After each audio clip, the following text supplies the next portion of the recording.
मकर लगन के आपके चार्ट में जब भी राहु नवम भाव में स्थित हो कन्या राशि में, तो यहाँ राहु आपको किस प्रकार के प्रभाव दे सकते हैं। देखिए, कन्या राशि राहु को बहुत ज़्यादा प्रिय है और ये इनके मित्र बुध का ही घर है। ऐसे में इस प्रकार का राहु आपको काफ़ी ज़्यादा भाग्यशाली बनाएगा, लेकिन इसमें आपको शनि की प्लेसमेंट को भी देखना होगा और साथ ही राहु के डिस्पोजिटर यहाँ खुद बुध ही हैं। ऐसे में बुध की प्लेसमेंट भी आपके चार्ट में अच्छी होनी ही चाहिए। राहु यहाँ प्लेस्ड है तो ऐसा राहु फॉरेन सेटलमेंट या फॉरेन टूर के लिए बहुत ज़्यादा अच्छा साबित हो सकता है। इसके साथ साथ जीवन में हमेशा आपको भाग्य का साथ मिलता रहेगा राहु की इस प्लेसमेंट की वजह से। बट अक्सर आपका दूसरे संस्कृति या दूसरे धर्मों की तरफ रुझान देखने को मिल सकता है। इस प्रकार का जो जातक होगा वो अपनी इमेजिनेशन का प्रयोग करेगा फॉरेन टूर में ज़्यादा से ज़्यादा, और आप बहुत अच्छे विद्वान या एक बहुत ही ऐसे व्यक्ति हो सकते हैं जो काफ़ी ज़्यादा बड़े ज्ञाता हों या दूसरों को बहुत अच्छे से इंस्पायर करने वाले हों। यहाँ पे अब लोगों की जो प्रॉब्लम्स हैं विशेष तौर पे उनके स्टडीज़ को लेके या उनकी लाइफ को इंस्पायर करने को लेके, उनको आप सॉल्व करते हुए नजर आएंगे इस प्लेसमेंट की वजह से। राहु यहाँ है तो आपको किसी बहुत हायर पर्पज़ के लिए लाइफ जीने की प्रवृत्ति देता है। यहाँ पे राहु की प्लेसमेंट है तो अब अन्य कौन कौन से ग्रहों से राहु प्रभावित है या अन्य कौन कौन से ग्रह ऐसे हैं जो आपके चार्ट में राहु के साथ बैठे हैं, उनका रोल भी बहुत ज़्यादा अहम होने वाला है। राहु यहाँ है तो मुख्य तौर पे आपको ये हायर स्टडीज़ में काफ़ी मदद करेगा। हायर स्टडीज़ के साथ साथ क्योंकि ये ड्यूअल साइन में है, ड्यूअल साइन में होते हुए आप फॉरेन के साथ जोड़ के अपना कोई बिजनेस भी कर सकते हैं। राहु यहाँ है तो आपके गुरुजनों के साथ और आपके पिता के साथ उतने अच्छे संबंध कभी कभी नहीं देखे जाते, और ये प्रॉब्लम तब आपको ज़्यादा और बढ़ जाती है जब यहाँ राहु के साथ कोई एनर्जेटिक ग्रह बैठा होता है या फायरी प्लैनेट बैठा होता है। राहु यहाँ है तो राहु सबसे पहले आपके लगन को एस्पेक्ट करते हैं। लगन को राहु द्वारा एस्पेक्ट किया जाना आपको काफ़ी तेज तर्रार बनाएगा, आपको हार्डवर्क करने में काफ़ी मदद करेगा और भाग्य का भी बहुत ज़्यादा साथ दिलाएगा। राहु का ये जो कन्या राशि है वो बहुत ही पसंदीदा घर है, और क्योंकि आपके लगन को भी जब राहु एस्पेक्ट कर रहे हैं तो वहाँ भी आपके कैप्रिकॉर्न साइन है। अब लेकिन शनिवत राहु चलते हैं और शनि के घर को जब इस तरीके से एस्पेक्ट कर रहे हैं तो ये बहुत इंटरेस्टिंग हो जाता है।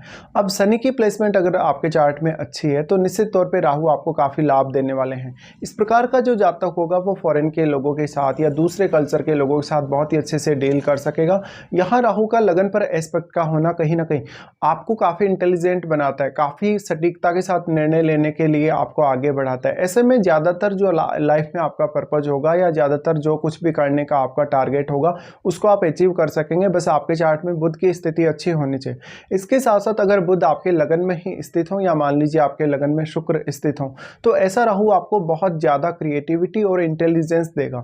राहु आपको काफ़ी चालाक और चतुर बनाएगा जिससे दूसरे लोगों का आप ज़्यादा से ज़्यादा फायदा उठा सकेंगे। कुछ हद तक ऐसा राहु आपको सेल्फ ऑब्सेशन भी क्रिएट करेगा। डिपेंड करता है कि आपके लगन में कौन सा ग्रह बैठा है। लगन में जो भी प्लैनेट बैठा है वो आपके चार्ट में किन्हीं ना किन्हीं भावों का स्वामी अवश्य है, तो आपको उन भावों पर भी विचार कर लेना चाहिए। इसके साथ साथ राहु के साथ बैठे हुए ग्रह के लिए भी ये सब आपको विचार करना चाहिए। राहु जब लगन को एस्पेक्ट कर रहे हैं तो नवम भाव के प्रति आप बहुत ज़्यादा डेडिकेटेड नजर आएंगे और बहुत ज़्यादा ऑब्सेसिव भी। इसलिए नवम भाव से जुड़े हुए मामलों में आपको जीवन में बहुत ज़्यादा सफलता देखने को मिल सकती है। फिर राहु एस्पेक्ट करते हैं आपके थर्ड हाउस को। थर्ड हाउस पे राहु का दृष्टि है तो यहाँ राहु के साथ बैठे हुए ग्रह का रोल बहुत ज़्यादा बढ़ जाता है, क्योंकि राहु के साथ जो प्लेनेट यहाँ बैठा है वो बहुत ज़्यादा मल्टीप्लाई हुआ है। राहु ने उस ग्रह की क्वालिटीज़ को काफ़ी ज़्यादा मल्टीप्लाई किया है। अब वो ग्रह इतना ज़्यादा पावरफुल है कि वो यहाँ थर्ड हाउस को बहुत ही स्ट्रांगली प्रभावित कर सकता है और बाकी उन भावों को भी जिनको वो एस्पेक्ट कर रहा है यहाँ से। लेकिन यहाँ वैसे तो राहु का भी एस्पेक्ट है आपके थर्ड हाउस पे, लेकिन राहु का उतना अधिक प्रभाव नहीं रह सकता जितना राहु के साथ बैठे हुए ग्रह का रहेगा, क्योंकि राहु और केतु के बीच में 180 डिग्री का एंगल है, जो एंगल हमेशा हर कंडीशन में बना हुआ ही रहेगा। इसलिए आपको राहु की दृष्टि जब यहाँ थर्ड हाउस पे पड़ रही है तो राहु के साथ बैठे हुए ग्रह का रोल यहाँ ज़्यादा इंपॉर्टेंट देखना होगा। और साथ साथ में यहाँ राहु के साथ बैठे हुए ग्रह का संबंध केतु के साथ किस प्रकार का है, या फिर केतु के साथ भी आपके थर्ड हाउस में कोई प्लैनेट है ना, उसके साथ भी आपका जो राहु का संबंध है और राहु के साथ बैठे हुए ग्रह का संबंध है वो किस प्रकार का है। लेकिन मुख्य तौर पे अब अगर राहु के साथ बैठा हुआ ग्रह राहु का ही मित्र हुआ तो आपको नवम भाव के मामलों में और ज़्यादा कहीं ना कहीं अच्छा एक रिजल्ट देखने को मिल सकता है। या फिर आप ये बोल सकते हैं कि थर्ड हाउस को भी जब वो प्लैनेट एस्पेक्ट कर रहा है तो थर्ड हाउस के मामलों में भी वो काफ़ी ज़्यादा मदद कर सकता है। थर्ड हाउस में आपके केतु स्थित हैं और ये मीन राशि के केतु हैं। मीन राशि का केतु वैसे काफ़ी अच्छा माना जाता है, लेकिन जब थर्ड हाउस की बात आती है तो थर्ड हाउस के गुणों को यहाँ एब्जॉर्ब करने का काम केतु करेंगे, इसलिए थर्ड हाउस के लिए अब आपका थोड़ा एफर्ट ज़्यादा बढ़ जाएगा। अगर लेकिन केतु के साथ कोई एनर्जेटिक प्लैनेट है या कोई फायरी प्लैनेट बैठा है तो आपके रिश्तों को लेकर बहुत ज़्यादा दिक्कतें आएंगी, विशेष तौर पर अपने भाई बहनों, अपने रिलेटिव्स के साथ या अपने पड़ोसियों के साथ आपके रिश्ते उतने अच्छे नहीं रहने वाले, या उन लोगों से आपको उतना ज़्यादा कभी कभी सपोर्ट नहीं मिलने वाला। अब यहाँ आपके थर्ड हाउस पे राहु और राहु के साथ बैठा हुआ ग्रह दोनों ही दृष्टि डाल रहे हैं, इसलिए दोनों का रोल बहुत ज़्यादा इंपॉर्टेंट हो जाता है कहीं ना कहीं। इसके साथ साथ आपको देखना होगा वास्तव में आपको राहु की महादशा है या नहीं। उसके बाद राहु एस्पेक्ट करते हैं आपके पंचम भाव को। पंचम भाव अब शुक्र का ही घर है। शुक्र के घर को जब इस तरीके से राहु एस्पेक्ट करेंगे तो आपको हिडन टैलेंट और क्रिएटिविटी बहुत ही ज़्यादा देंगे। और अगर आपके चार्ट में शुक्र बहुत अच्छी स्थिति में है या इवन शुक्र लगन या पंचम में बैठे हों तो शुक्र से रिलेटेड आपके अंदर क्वालिटीज़ बहुत ज़्यादा रहेंगी, भौतिक सुख साधन भी आपके पास बहुत ज़्यादा रहेंगे। शुक्र के घर पे इस तरीके से राहु दृष्टि डालें तो ये मैरिज के बाद भी कभी कभी आपको लव अफेयर्स की तरफ लेकर चला जाता है। आपकी संतान में भी बहुत ज़्यादा हिडन टैलेंट हो सकता है। राहु जब पंचम पे दृष्टि डाले तो ये संतान के स्वास्थ्य के लिए कभी कभी उतना अच्छा साबित नहीं होता है, जब या तो आपके पंचम भाव पे किसी एनर्जेटिक प्लैनेट का प्रभाव हो या राहु के साथ कोई एनर्जेटिक प्लैनेट बैठा हो। राहु का पंचम भाव पे प्रभाव है तो आपको काफ़ी फास्ट डिसीजन लेने और काफ़ी फास्ट सोचने में आपको प्रेरित करेगा, इसलिए आपके लिए कोई भी कठिन से कठिन काम बहुत ईजी हो जाएगा।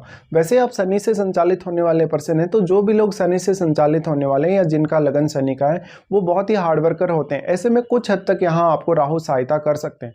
अब अगर पंचम भाव में भी राहु का ही कोई मित्र ग्रह बैठ गए तो पंचम भाव से संबंधित रिजल्ट्स के और ज़्यादा अच्छे होने की संभावना बढ़ जाती है। इसके साथ साथ आपको देखना होगा वास्तव में आपकी राहु की महादशा है तो राहु की महादशा आपको कौन से एज पीरियड में स्टार्ट होने वाली। इसके साथ साथ राहु की अंतर्दशा पर भी कुछ हद तक आपको विचार कर ही लेना चाहिए।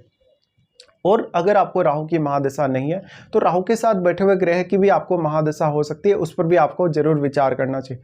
यहाँ पे अब सबसे ज़्यादा जो प्रॉब्लम्स आपको आएंगी विशेष तौर पे रिश्तों को लेके ही आएंगी। अगर आप अपने घर को छोड़ के, परिवार को छोड़ के, इवन अगर कहीं दूर सेटल होते हैं, विदेश में सेटल होते हैं तो आप बहुत ज़्यादा प्रगति कर सकते हैं। इस प्रकार का लेकिन जातक जो होगा वो काफ़ी कुछ सीखे हुए होगा, काफ़ी सारे अनुभव उसके पास होंगे जीवन में। ऐसे में वो एक अच्छा बिजनेसमैन भी बन सकता है या दूसरों को एक अच्छा गाइड करने वाला एक टीचर या एक प्रोफेसर बन सकता है राहु के ऊपर। लेकिन अन्य ग्रहों का जो प्रभाव है वो भी आपको देखना होगा। मेनली अगर राहु के साथ जुपिटर जैसा प्लेनेट बैठा हो तो आपको कहीं ना कहीं एजुकेशन के फील्ड में ऐसा राहु काफ़ी आगे लेकर जाता है और लोगों की प्रॉब्लम भी आप बहुत ज़्यादा सोल्व करते हुए नजर आ सकते हैं। राहु के साथ बैठे हुए ग्रह का भी प्रभाव उसी प्रकार से यहाँ बढ़ेगा। राहु के साथ जो भी प्लैनेट यहाँ बैठा है कहीं ना कहीं वो प्लैनेट आपके लिए बहुत ज़्यादा सपोर्टिव हो सकता है, तो आपको उस ग्रह को कभी भी इग्नोर नहीं करना चाहिए। फिर डिपेंड करता है कि राहु के साथ बैठा हुआ ग्रह आपके चार्ट में कौन कौन से भावों का स्वामी है, उन भावों के लिए भी उस ग्रह का काफ़ी खास रोल रहेगा। ऐसे में इस प्रकार के कुछ प्रभाव और परिणाम देखने को मिलेंगे आपको जब भी राहु आपके नवम भाव में कन्या राशि में स्थित हो।